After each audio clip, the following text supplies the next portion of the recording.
Okay. Hi, everybody. We're live. We are. I always give it like a Welcome. beat. I give it a beat because I think an ad plays at the beginning. So I don't want to like you put the best stuff into the universe, Rosalina, when people are interrupted Oh, by an advertisement.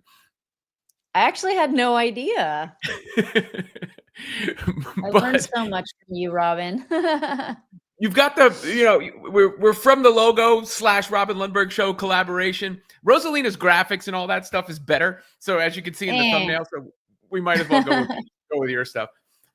yeah, no, this is the first time we've done this together on both our channels. So we're just testing things out, see how it works out.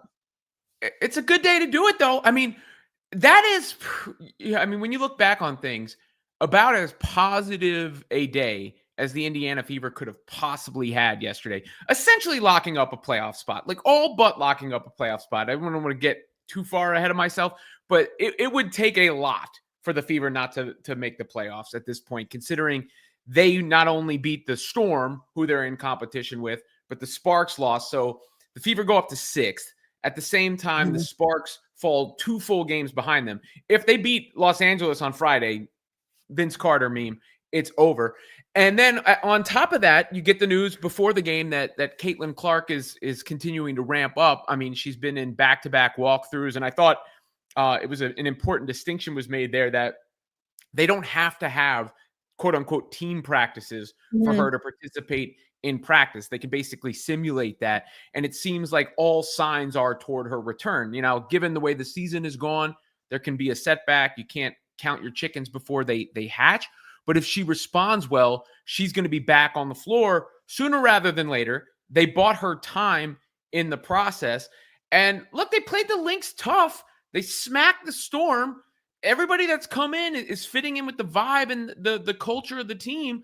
They've got a bunch of double digit. I think Pat Boylan put out. I think they're second in the league in 20-point wins or something like that. And Oh, Caitlin Clark, wow. yeah, Caitlin Clark is on the mend. I mean, there's no reason to not be optimistic about what the team can still do.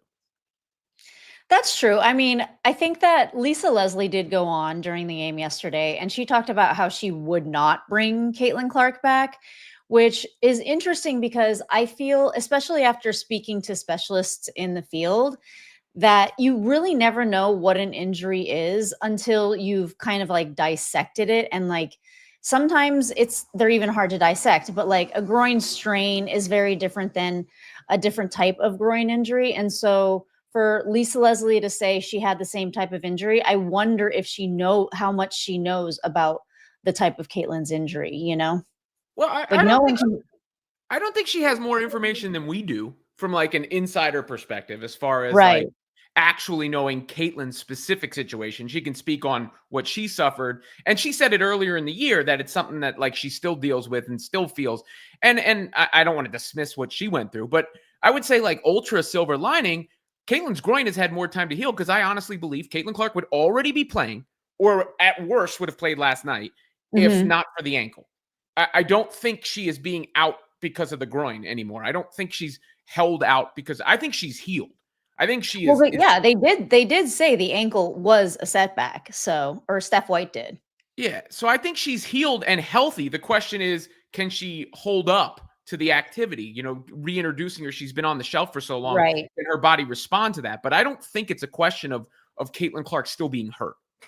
I mean, especially at this point in time, because at this point in time is when everyone is playing harder and they're like gearing up, for a playoff push. So people are going to be playing harder on everybody. And it's, we know that everybody plays harder on Caitlin Clark in general. So I think that they know that. So they want to be very cautious. Yeah, and of course you don't want, there's a long-term investment here in a superstar. But I've never seen so many people not want their favorite player to come back and play.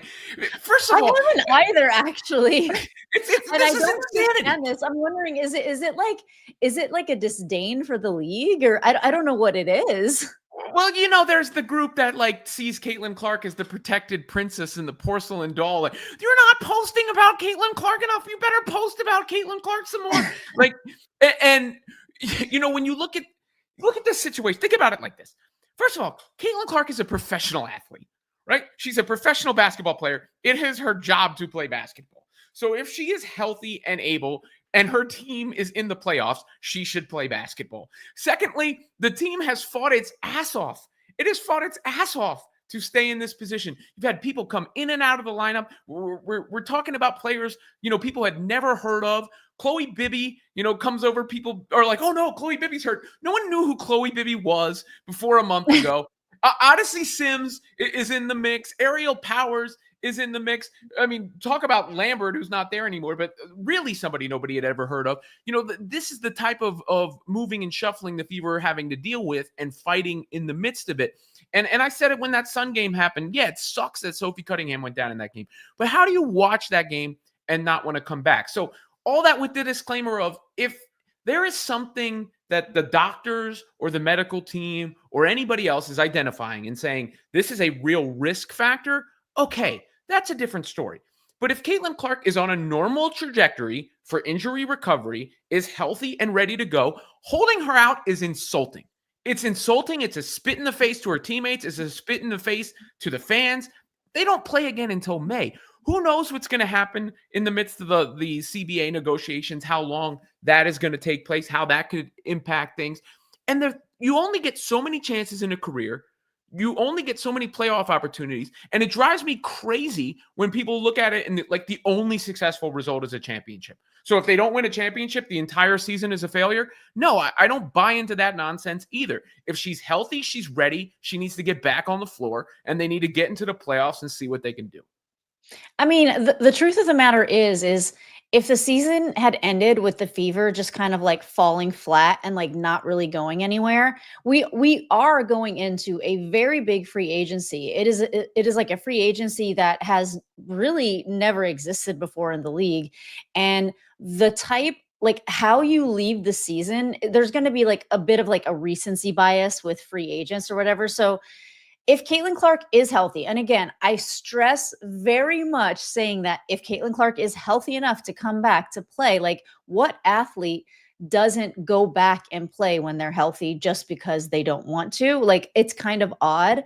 And I call it like the CC is Messiah complex or whatever. Mm-hmm. But if she does go back, like the Fever with Caitlyn Clark, the Fever with Kelsey Mitchell, the Fever with Aaliyah Boston, and add in Lexi Hull in there, and too bad Sophie Cunningham's not in there, but like they are a force to be reckoned with. They're a force to be reckoned with without her. And the fact that they lost to the Lynx does not make them a bad team. Like I was getting a lot of feedback that the Indiana Fever just suck. And I'm like, do you realize the offensive output that they put down against the Lynx? And if it were any other team other than the Lynx, Indiana Fever would have won that game, because they played, especially in the first game against the Lynx, they played great. They were knocking down like shot after shot after shot. It just so happens that Cheryl Reeve is an amazing coach, and her adjustments are crazy, and her cuts are wild, and like the screens and whatnot. But if it were any other team, the Indiana Fever would have won that game, and because they played great and they didn't suck. They actually don't suck. And the fact that they don't suck at this stage of where they are with having to bring in all these new people really, really does say something. And, I hate to sound like too sentimental or whatever, but this team really does have heart, and they really do have grit. It's kind of wild. And, Caitlyn Clark is not the first athlete to get hurt. She's this is true. This is true. Every year, players get hurt. In the history of basketball. She's also not the first athlete to suffer a groin injury. I mean, we heard Lisa Leslie talking about it, but Steph Curry had one. LeBron James had one. When you get right, you come back. So, like, I don't know. I feel like I'm taking crazy pills sometimes. The way people talk about this and discuss it and act as if, oh, you waited so long to see this team and to see her play, and now you want to wait until May when the playoffs are here. Like, and they're in the playoffs and they got a chance, you roll the dice. And by the way, do you believe in Caitlyn Clark or not? Do you believe in her or not? Because if you believe in her, the way that all of this popularity has spawned from because of her basketball abilities, then how do you not give the Fever a puncher's chance? if you can put her back out there with that same core from last year, which is Lexi Hull, who's tough as nails, Aaliyah Boston, who is improved from last year, has taken a Big leap this leap, season. big leap. Yeah. Kelsey Mitchell, who's a bucket. You put her with Caitlyn together, that is fearsome for any opponent to face in the backcourt. Not to mention, like Natasha Howard wasn't there last year. Some of these players have come in and helped on the fly. Odyssey Sims was great in the game last night. We'll see how things shake out with the hardship contracts, but I thought Aerial Powers helped from a rebounding and effort standpoint. Shea Petty shot the ball well in the previous games before that. They probably can only, I think, keep 2 of those players, but you get the point. You roll the dice. You roll the dice. Like, even if it's a few games, it's a few more games than she would have played, and you see what you can do. And you got a chance to, let's say, the most conservative. I think the most conservative way you look at it, she's back on September 5th against Chicago, right? Like, to me, that's the most conservative timeline, because it allows them to get back home. There's another break between games. Even if she could probably be ramping up on this road trip, and I'm not saying she couldn't come back on the road trip, but even if you're being as conservative as possible, she comes back on the 5th. She's got 3 games to play before the playoffs, and then you rock and roll once you get there. But because last night did a lot to buy her time and to basically lock them in. I mean, I feel like when you have like a Caitlyn Clark on that team, and again, I'm gonna, reiterate that we have Kelsey Mitchell and we have Aaliyah Boston. And I don't know if you noticed, but the pick and roll is back. The pick and roll came back in the game last night, and it wasn't Caitlyn Clark, and it looked good, because I think that they were testing things out to see like what they needed to do. Like, they were using Aaliyah Boston as this like Jokic like playmaker like hub thing, and a lot of her paint points did suffer. So I think that they were trying to like reel those back. And last night, the formula, all the ingredients that they'd been putting together from the previous games, that's what ended up working. And it's not as if like we were up against some chumps or anything, although had 42 rebounds to 21 rebounds is kind of crazy. But it's not as if we were up against some chumps or anything, and it ended up working out really well. And when you add Caitlyn Clark into the mix, like so much is possible, and that's why I'd be very excited to see her back again, barring full health. Disclaimer. I don't even know why we need to say that anymore. I'm tired. Who cares what these people are saying? I knew you were going to say that. I knew when I said that, I knew you were going to say that. Like, what are we worried about? Like, stop pandering. Like, of course, no one wants her to be hurt. No one wants her to have long-term health implications. Duh. But if she's ready, she should play. If she's ready, she should play. No, I agree. And it does, like, this idea that we do live in like this like alternate universe where even if she's ready, she shouldn't play. Like, it kind of does get to me every once in a while too. I'm like, wait, what? Like, how does this make sense? Like, wait, what? Okay. I don't know. I guess there's something I need to think about. But no, if she's healthy, she should play. A healthy athlete plays. Yeah, it's her job. It's what she's employed to do. It's what made her famous in the first place. I mean, like, I just don't. I don't understand. I really don't. I don't get it. And what are you protecting? I mean, like, you're gonna. How many months you want to? Another 9? Look, you could make the argument, or I certainly. I don't know if you can make the argument because I don't have the inside information, but you can certainly speculate that perhaps some of this happened because she didn't play for so long, versus she did play.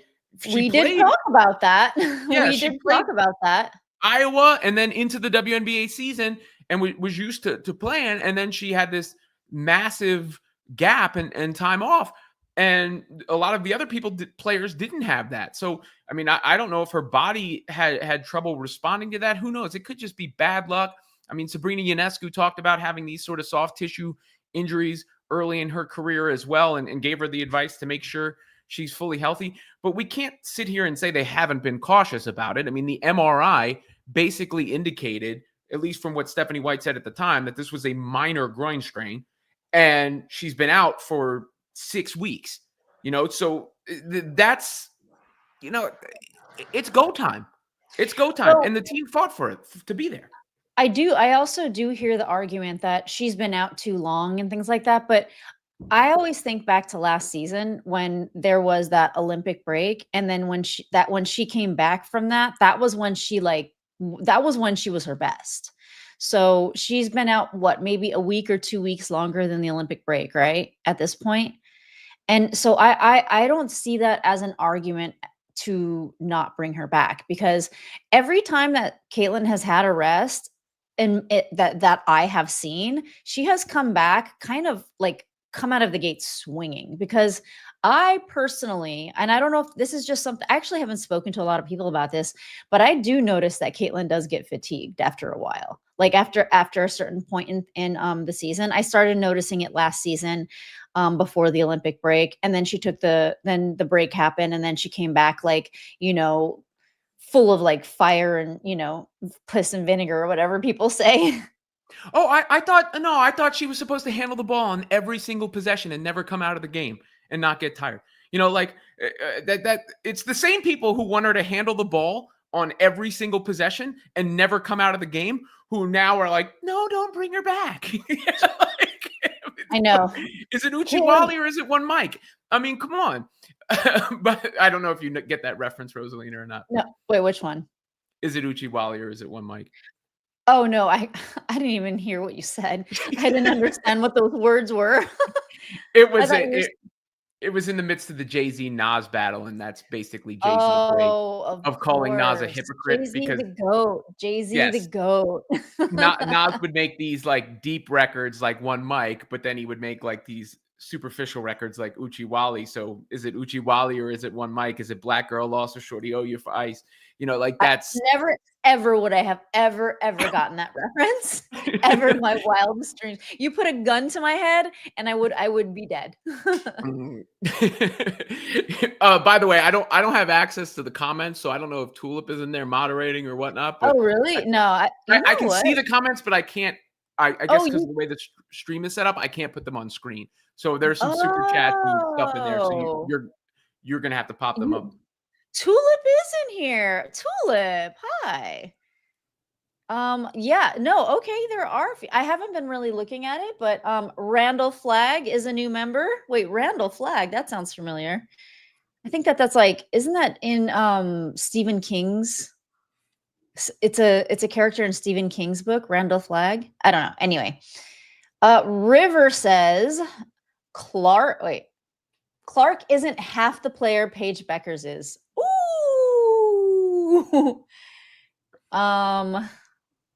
You want to talk about that? Sure. Yeah. I mean, look, Caitlyn Clark is better than Paige Bueckers. It is what it is. But Paige Bueckers is a terrific player. To me, the difference between the two is Terrific. yes, the way that Clark is able to activate everybody else and extend the defense out to her and then play make in between.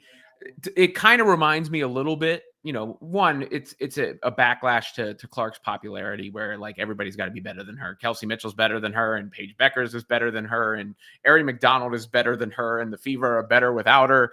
And anytime anybody has a good game, oh, your favorite could never. First of all, when Caitlyn Clark has a good game, I don't think anybody ever goes, Paige Bueckers could never. Like that's not, just the way that kind She's of she's the goalpost. yeah, it's the standard.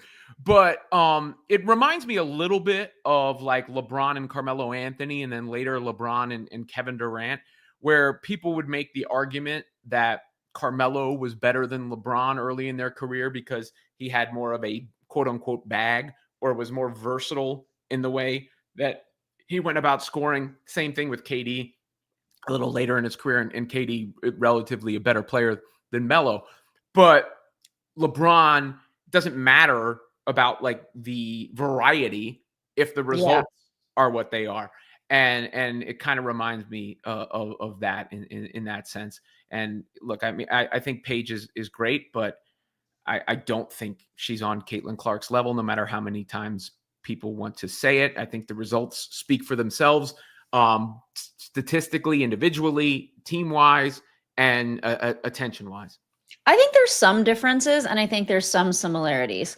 Like I could actually see a world where Paige Bueckers is a more efficient scorer. I can see a world where Paige Bueckers' points per game could even be higher than Caitlin Clark's. Now, the points per game thing, like I said, I could see a world. I could also see where Caitlin's points per game are higher. But I do think that Paige could be a more efficient scorer, especially in the mid range, than Caitlin Clark. But you can't ever say that Paige will be better at scoring and playmaking than Caitlin Clark, because it's just never happened. And I don't see the way. I love the way Paige plays. I think I was on the phone with Robin. I was like, you better start watching this game. Like, Mm. and we were watching the 44 point game together, because I was like blown away. I think she's great. And it sucks that like there is this narrative where you have to say, I think Caitlin is better, and it like pushes Paige down, when essentially, I think Paige is great. I just don't think that she is the same type of player that Caitlin is. And I don't think that she brings the same excitement to the game that Caitlin does. And Caitlin does make a lot more mistakes. And that's actually fine, because she takes a lot more chances that are just like, they're like fireworks, you know? Yeah, she's better. It's okay. She's better. She has more of an impact. She's better. She's more explosive. She was more efficient as a scorer than Paige Bueckers rookie to rookie. Threes are worth more than twos. So that's Sorry. another aspect of the way that you look at it. I mean, Paige is a more pure scorer, is kind of the way, like aesthetically a pure scorer, in the sense that she gets into the mid range and she scores in that way. But Caitlin is just more explosive in the 44-point game. After that, it hasn't been the same level of production in regards to, and everybody like knows, Caitlin hasn't been around, so it's easy to do it now and do the whole parade and dance on the grave kind of deal. But I of course, Paige is a great player. Again, it's like this pussyfoot and stuff in the WNBA space. You don't have to like always like, I have to appease in order to say something or have an opinion or have a stance or talk ball. I'm tired of that shit. So that's the way I look at it. All right. Well, we have Stern here saying the job that Coach White has done has been unbelievable. I love me some Stern. Stern comes into my chats all the time. But yeah, I think he's a big Coach White fan, and I agree. I think that what Stephanie White, because I can't say exactly what her style is with Caitlin Clark, because there has not been enough games that Caitlin Clark has played with Steph White to really understand and develop a style. And while, she does play slower, and maybe inevitably it won't be the way that Caitlin Clark wants to play. But as far as what she's done with this team this year, I think that it's pretty incredible, because I would never imagine a team that has gone down so many players and so many important players to be like primed for the playoffs. Steph White has done a great job. She has a great case for Coach of the Year. She's been tremendous. Look at the cards she's been dealt. As far as her dynamic with Caitlin Clark, there's clearly mutual respect there. I think there was a little bit of friction in play style and when Caitlin Clark should take some of the risks versus when she shouldn't. But as far as also pace, the Fever play every damn broadcaster that does a Fever game talks about like, oh, the Fever are at their best in transition. The other team has to watch out because the Fever play fast. Every player that comes to the Fever goes, I want to play here because the Fever play fast. The idea that the Fever play slow is a myth. That is not true. They do not play slow. They play fast. They're one of the fastest teams in the league. If Caitlin Clark had been healthy, I would be willing to bet they'd have the best offense in the WNBA as well. These things are not born out of reality sometimes. They're born out of this, again, it's like this aggrieved mentality sometimes from a specific portion of the fan base that is only attuned to the things through the prism or the lens of Clark kind of worship, in a sense, or whatever word you would like, a deity princess kind of. What did you say at the beginning? But that's the way I see it. And then so everybody becomes the enemy. Whether it's Stephanie White or the admin for not posting her enough, or anybody else who talks about any other player, like But versus all of it's also very alienating to Caitlyn because it creates like everything in her orbit, like they're like resentment for everything in her orbit, you know? So it's very alienating to Caitlyn to like put that much on her at the same time. But I do have to say, like, I don't know how Steph White coaches Caitlyn. Like, I don't know if she's the best coach for her. I don't know the opposite either. I think that what she has done with this team, which is not with Caitlyn, is great. Now, I think I happen to think, and this is just my personal opinion, I think that Caitlyn Clark is such a strong-minded person that she would go along with like a coach's decisions for a little while, but if she really felt like otherwise and she wanted to make a play and she wanted to do something, eventually, like it may take a few games like for her to like just realize like this is who she is. Like I feel like she has the wherewithal and she has the strength of personality to do what she thinks is best and what she thinks works. And again, this is a complete and total opinion. From somebody who does not know Caitlyn Clark at all, by the way.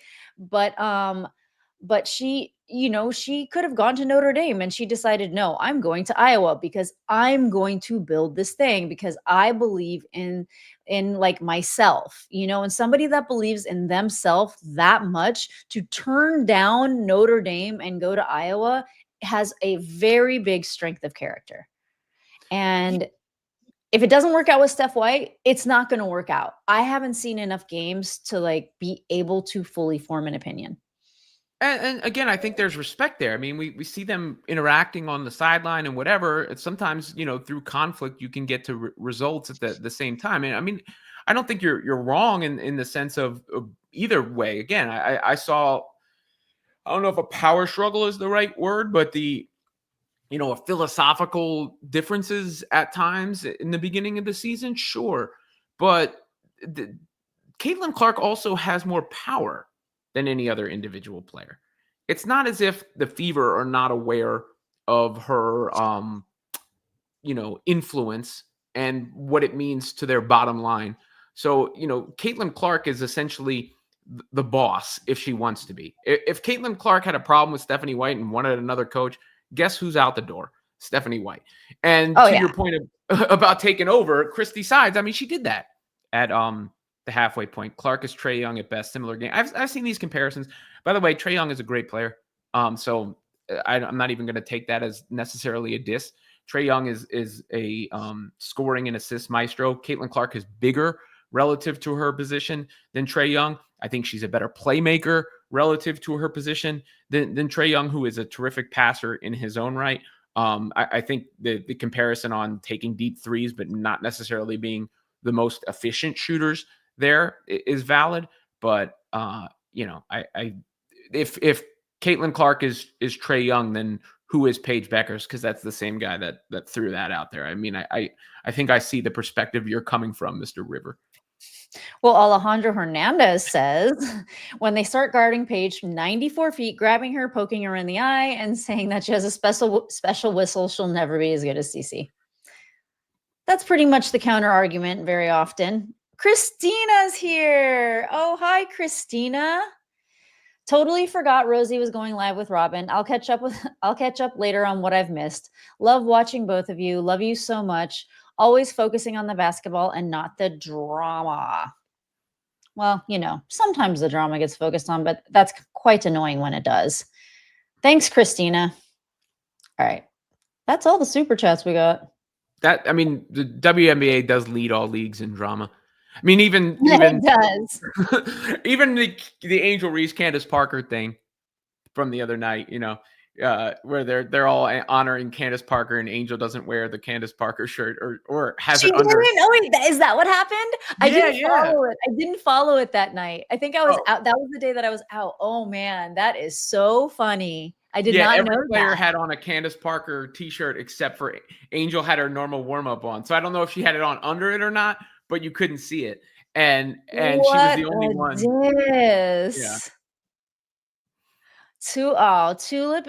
Tulip's a great mod. She's always like telling the chat to run the likes up, and I don't know. I've become a big fan of Tulip. I like Tulip too. Yeah, no, Tulip's my girl.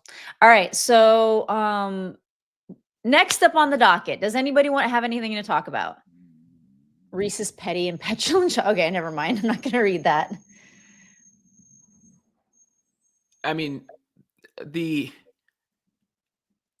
was there another? We're talking about another WNBA topic, or yeah. I mean, that's pretty much what the show's about. Did you see what Satu the thing with Satu Sabali last night? Which one? The unrivaled thing. Where she was about talking. It. You wrote about it. Talking about how she could get they could get paid more in Unrivaled. Like, why would they stay in this league if they could get paid more in Unrivaled? Or the idea that the WNBA is trying to get rid of Unrivaled. So it does bring up that whole conflict of interest aspect of it, which I kind of like ignored on the character of Fee and Brianna Stewart, where I don't think they would ever do anything that isn't in the best interest of the players in the league for their own sake. Like that they wouldn't work as bad actors. But it is an interesting point if indeed the WNBA was, leaning in that direction, and they haven't said anything publicly. In fact, publicly, they've been very supportive of Unrivaled.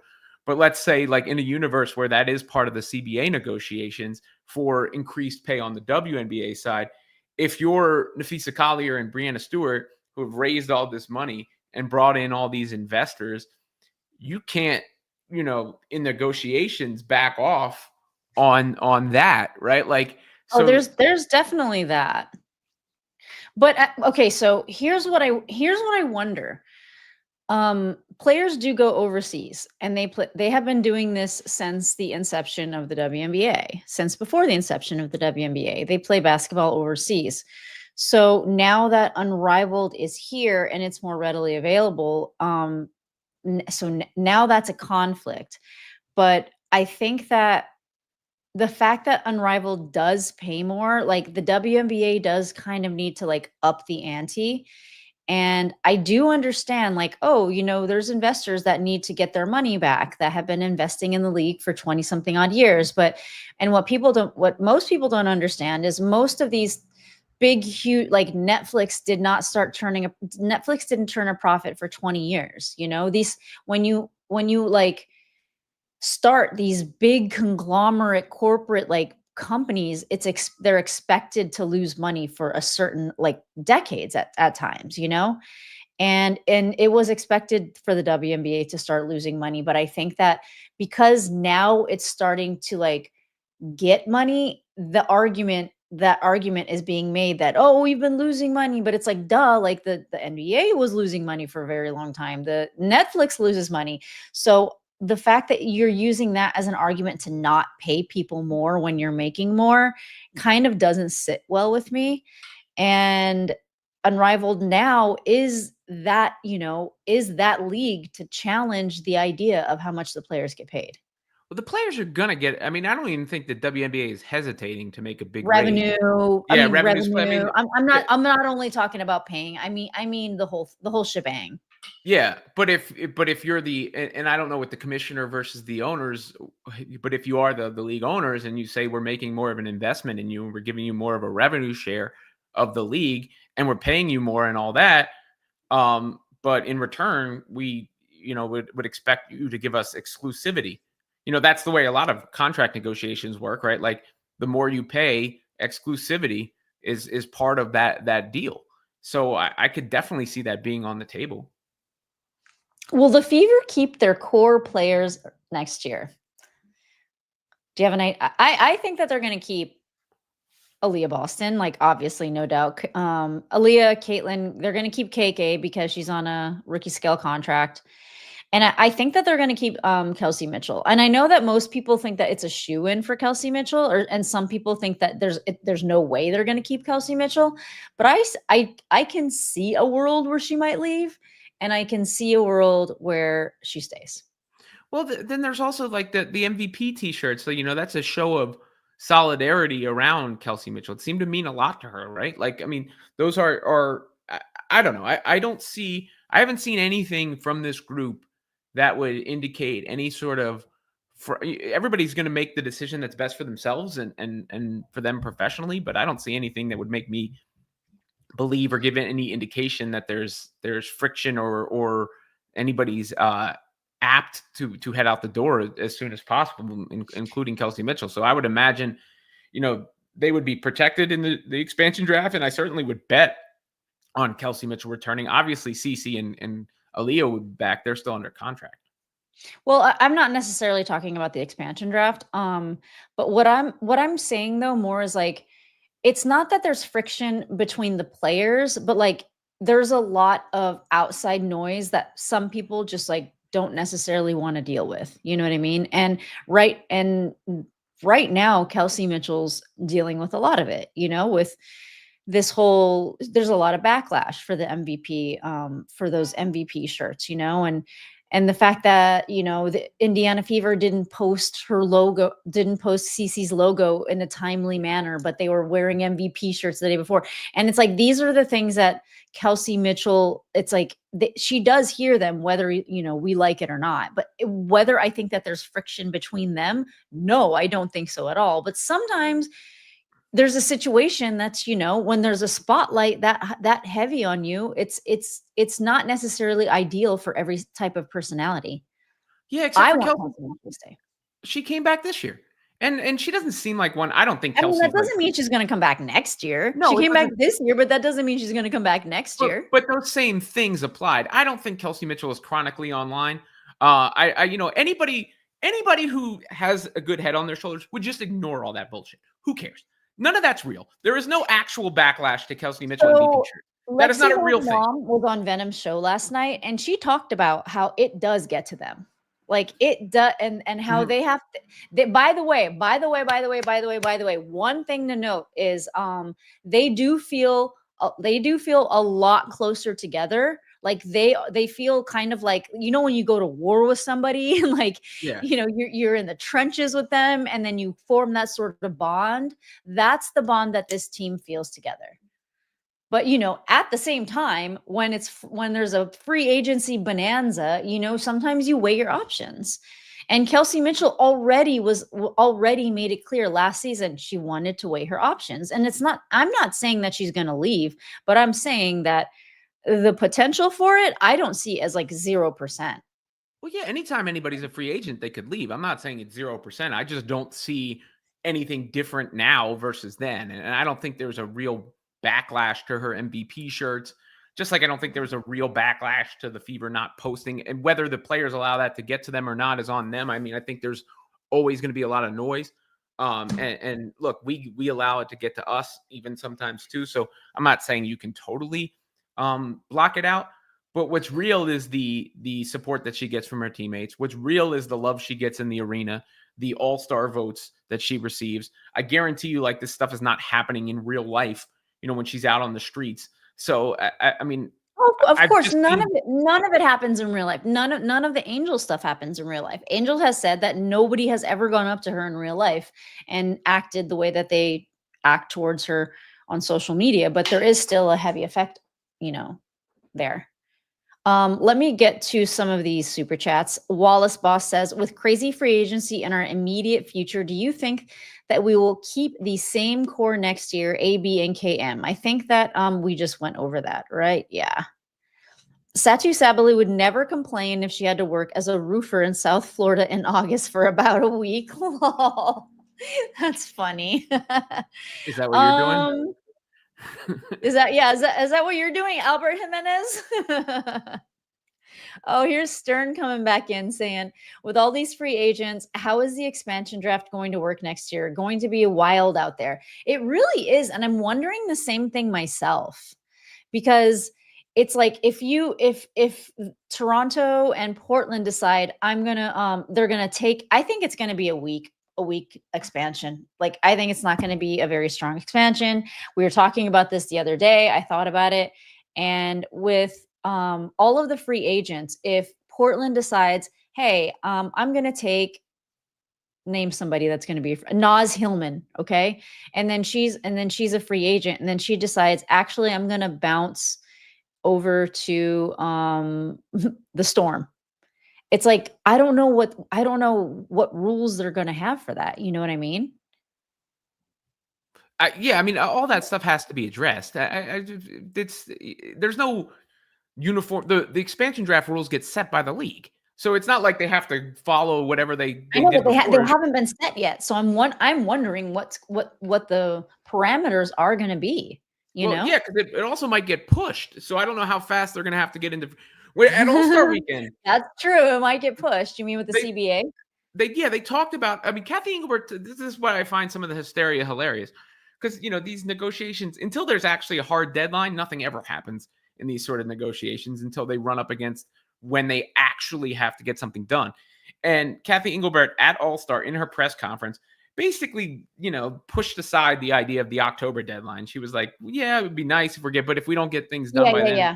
it's not necessarily." She really, to me, outlined the hard deadline as the draft when the players Yeah. from college are going in. So that's April. So that means we could hear a bunch of back and forth and nonsense up until April. Now they would have to go on a really accelerated timeline to get the expansion draft in and the free I agency mean, and period in. free agency. I mean, just because of the free agency bonanza, you know? But you could have that all happen within a span of 2 weeks. It's not like that needs a lot of I time to mean, play that out. all right. For every single player to be a free agent, to have all of this happen in 2 weeks is going to be crazy. It's going to be bananas. Every single player in the league, and not every single player is going to be moving. Like, I don't think that many people from the Liberty will move, or the Lynx, but there's going to be some movement. There's going to be a lot of heavy movement, especially at the in the lower tier teams, and the middle of the pack. Well, also, there's nothing stopping, you know, things happening that aren't official. This happens in the NBA all the time, where like the moratorium gets lifted, and then all of a sudden 75 people sign contracts at the same time.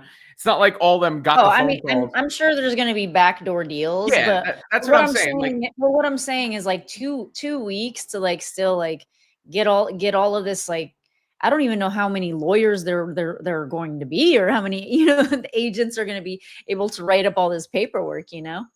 it would be a colossal misstep by the players and the league to allow the progress that they've made and all that to be hindered because they can't reach a deal. Well, I mean, the WNBA has shown its ability to fumble a bag before or an opportunity, but I just again I've seen a lot of CBA negotiations, and the NBA is locked out twice that I can remember. 99, and when was the other lockout? You know what's different about this one though? I think that it is the free agency. There's a lot of movement, and this one is a little different. I'm right there with you. Like I think that there's going to be a point to be made in missing this first deadline. That's just those are my thoughts. Like, we are definitely going to miss this deadline. We are definitely not going to agree because we want to send the message that we're serious. You know? Oh, let me read this because it's been here for a minute. And River wants to reply to Alejandro. Clark never faced a championship level defense when the entire game plan was to stop Paige. Clark got beat up. Yeah, sure. So did 85% of other players. I mean, she did face championship level defense twice. I don't even understand what that means. She never faced a. When did Paige face a championship level defense the entire game? What are we even talking about? Are you talking about in college or the I pros? think we're talking about in college, but like the fact Oh, of the matter is like Caitlyn was in the finals twice. who was the MVP of the Final Four? AZ Fudd, not Paige Bueckers. Who was the freshman that rocked everybody's world and set the world on fire? Sarah Strong. You know, Caitlyn Clark never spent a second on the court in college with anyone as good as AZ Fudd or Sarah Strong. Kate Martin's a pretty darn good player. No, But and Caitlin Clark and no other teammate of hers was ever named MVP of anything other than Caitlin yeah. Clark. So I mean, she faced South Carolina, who's every team's entire game plan was to stop Caitlyn Clark. She put up 40 something on South Carolina when their entire game plan was to stop her. Let's not like the Caitlyn Clark thing is not based on some sort of hype or any of this others. She's the all-time leading scorer in the history of college basketball. She led the country in points and assists twice. Then she goes into the WNBA, produces more points in a single season than any player ever had before in history. She's already got as many 20 and 10 games as anyone in history, while she was facing more blitzes and everything like that than anyone had ever faced before. More defensive attention than anyone had ever faced before. None of this stuff is narrative. None of this stuff is imaginary. All of this stuff is based on impact and based on how special she actually is as a basketball player. And, I'm just not, I don't allow, I'm not, I know what I see. I know what I've watched.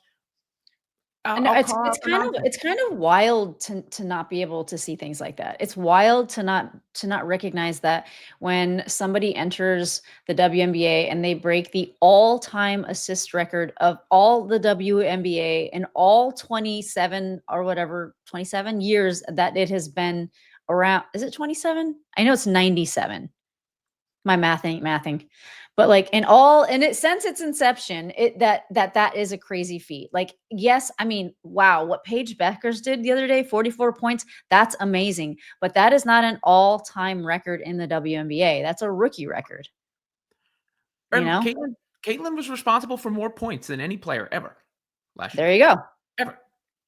And assists. Well, yeah, that's what I mean by total more points, like whether it be through points or assists. She was responsible for producing more points than any player. Paige Bueckers has not had as good a rookie season as Caitlyn Clark had last year by any measure. There's no way to look at it. Let me look at their relative rookie campaigns. Forgetting even throwing out the fact that the Dallas Wings are the worst team in the league. We'll dismiss that part and just chalk that up to her teammates. But let me look at their relative statistics from their rookie year. Okay. So what do we got here? Paige is at 19 points a game. Caitlyn Clark finished at 19.2 points per game. So even with this current scoring streak, Caitlyn Clark averaged more points. Paige Bueckers, 3.9 rebounds. Caitlyn Clark, 5.7 rebounds. So about 2 more rebounds per game. Paige Bueckers, 5.2 assists. Caitlyn Clark, 8.4 assists. So more than 3 assists per game. Paige Bueckers, 0.5 blocks. Caitlyn Clark, 0.7 blocks.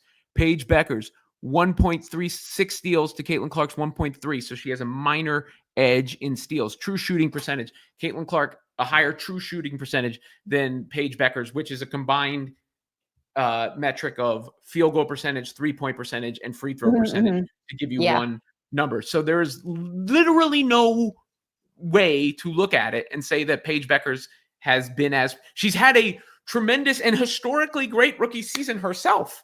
Like, she has had a great rookie season, and measured against almost every other rookie season in history, she's had a great rookie season, but and a historic rookie season. But her rookie season is not as good as Caitlyn Clark's rookie season was, any really way you can look at it or stack it. All right, we got Bobby from Nebraska saying media rights fees next year will be close to $300 million, collected upwards of $950 million, and expansion fees in the last 2 years. In expansion fees in the last 2 years, WNBA were broke. Bobby from Nebraska. I know who you are. Who did you used to be? This guy used to always get me to try to say Bobby from Nebraska. Wait, I don't understand what this says. I think that this is media rights fees next year will be close to $300 million, collected upwards of $900 million. I think he's saying the opposite of we're broke. Like, we are broke. He's saying they're complaining that they're broke. WNBA, we're broke. Okay, I get it. The facetiousness. All right. And James Fender says, Clark got lucky. She ain't that good. Lol. Oh my God. I don't even know what to say, James. Doggy treat fun. Yeah, I was just that's Hugo, by the way. I know that some of my followers are some of my subscribers are fans of Hugo, like John Dark Knight here. Yay, Hugo. They call him Hugoat, actually. All right. Anybody else? Anybody else want to say anything before we start wrapping up here? Hugo vibes.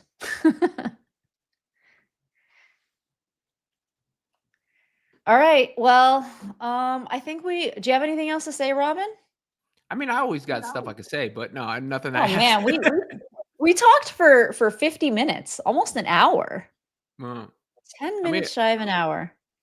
yeah. I mean, these, yeah, like that's the 50. Would stretch it. I mean, it always depends on how much the audience is feeling in the chat. But I think we did hit all the main beats. You know, I don't got nothing I have to get off my chest unless there's something else. Can we just give a big round of applause for the Indiana Fever and their 42 rebounds, crashing the glass last night. Rebounding is something the Indiana Fever have been sucking at, and the Storm actually oddly suck at rebounding too, even though they have Dominique Malonga, even though they have Neka Ogumake, and even though they have Ezi Magbagor. So I need to give a big round of applause to the 42 rebounds. That's double what the Storm got of 21. Exactly, Tulip. They doubled it. And But Tulip, Storm, Tulip, I want to say I'm so sorry for your Sparks. I sent you a message. I know you're rooting for them. Storm are kind of trash too. They're gonna clean house at the end of this They're season. They're sometimes trash and they're sometimes great. They're very confusing. Well, they got too many good players to be schizophrenic. Any insight on the magic numbers for WNBA teams? What does magic numbers mean? How many games they would have to win to clinch a playoff spot? Oh, okay. I don't know. To be honest, it sort of depends. ESPN did ESPN WNBA playoff probability. This was as of yesterday. ESPN put out an article where, here we go, percent chances to make the playoffs. So right now, this is according to their index of 2025. The only teams that don't have 100% chance are the Fever at 96.2. So the Fever have a 96.2% chance to make the playoffs according to this. The Seattle Storm have a 94.4% chance to make the playoffs. The Golden State Valkyries have an 83.3% chance to make the playoffs. Interesting. And it's because of the strength of schedule coming up. And when was this released? This is now. At least unless it hasn't updated. And the Los Angeles Sparks have a 25.5% chance to make the playoffs. I mean, a lot of it's influenced the fact that they're ahead. You know, like whether your schedule is hard or not, the other team has to make up ground. I mean, you look at the standings, the Storm are a game and a half behind. I mean, the Sparks, are a game and a half behind the Valkyries. They're 2 full games behind the Indiana Fever. And the Sparks have to play the Fever, the Mystics, the Storm, the Dream twice, the Wings, the Mercury, and the Aces. Now that Aces game they may be sitting, but if you're looking at the strength of schedule of the Sparks is rough also, and they have to make up ground in order to do it. Not to mention they have head-to-head games with some of the teams that are in front of them. So I mean, the teams that are already in position are in the driver's seat versus the Sparks who have to make up ground. So it's given them about the Sparks about a 26% chance of making the playoffs. I might handicap it a little higher than that, but I do feel like so much of the doom and gloom was spun the Fever's way off of Lynx losses. When you looked at the schedule, you already had those as losses, right? Like when you were doing the game of W or L, scheduled losses. Yeah. So why would you then change your mind based on that when you had that in your mind ahead of time? No, I mean, in my videos, I felt like I was being way too positive because I was like, this doesn't mean they suck, guys. And I swear to God, their playoff hopes are not gone. And I knew that everyone was thinking, Like I was getting comments like, yeah, you really must like your team. And I'm like, no, I really don't think that that the playoff hopes, I'm a realist. I'm very logical. Very often I'm putting the Fever, I'm ranking the Fever lower than Robin would rank the Fever when I was doing the power rankings, I'm not like illogical about it. But where are they at in net rating now? WNBA net. I'm interested where the Fever, because I used to track that and then I stopped tracking it because they were so hurt and banged up. It didn't even feel like, like the same. Indiana Fever are still 5th in the WNBA in net ranking, which is, offensive rating minus defensive rating for they're still, by the stats, the 5th best team in the WNBA for the entire season. And that's with Caitlyn Clark out for almost all of it. And, a piecemeal rotation thrown together due to other injuries and all the point guards going down. The only teams that rank ahead of the Fever are the Lynx, the Dream, the Liberty, and the Mercury. And the Mercury, it's by 0.2 of a point. The Mercury are 3.8 net rating to 3.6. So they're in a virtual tie to be a top 4 team in the WNBA, despite all of this stuff. And somehow everybody's jumping off of a cliff all of the time. It's never made sense to me. We all would have said going into the season that the ultimate success or the failure hinges on Caitlyn Clark. And then you remove Caitlyn Clark from the equation and people are still critical despite everything else happened. Again, I feel like I'm taking crazy pills sometimes in discussing it. And overall, the Fever the only team I wouldn't want to see them match up with is Minnesota, because Minnesota is like a historically great team by the metrics. Everybody else, you're saying that it's Minnesota, big gap. Everybody else. We'll see what happens when the Liberty are healthy. That's another thing too. But none of these teams have proven to be like definitively superior to the Fever. Yeah. I mean, I think we match up well against the Liberty, and there's a lot of people that think I'm crazy for saying that, but I really do. I also think, I mean, I knew I said this, and I'm so glad there's proof of me saying this in videos, but I never had, I wasn't worried about the Storm too much because of the matchup, just because of the matchup. The only thing that I was worried about was that they were on quite a winning, like they were looking really good the last few games, and that momentum carries. But as far as matchups go, yeah, wasn't worried. I wasn't at the beginning of the game, though. And they beat the Sparks on Friday. It's a wrap. Oh, signed, sealed, delivered. It's a wrap if they win against the Sparks on Friday. The rest of the season would then just be preparation for the playoffs. The Sparks, I don't see as a good matchup. Well, they've lost to them every time they've played them, but I think they kind of owe them one. And the Sparks that's true. That's true. I mean, it is hard to lose, to win, to beat the same team that many times. That's like what they say every year, like whenever, when the Liberty lost to the Fever last season. But yeah, I don't know. But I mean, like, even if the Sparks beat the Fever, they still are a game behind them. They'd have the tiebreaker because of the win, but they'd still be a game behind them with the rest of that schedule to come. But like I said, if the Fever beat the Sparks on Friday, the rest of it is cosmetic, and it would take a collapse at this point. I mean, again, I just read you what whatever ESPN's formula is, 96% chance to. That's a grade you want to take home on your report card, 96, right? Like the Fever are in good position. They're not in negative, weird, scary, crazy, oh my God, the sky is falling position. They are in strong position. No, a grade you'd want to take home on your report card. That was a funny parallel. Okay. Anyway, really getting off now. Oh no, we get another super chat. I mean, no. We have to read this. Okay. How boldly oops, I lost it. How boldly is this league hurting themselves with the Connecticut deal not being done with Boston? That is something weird that I feel like keeps getting swept under the rug. What do you feel about that?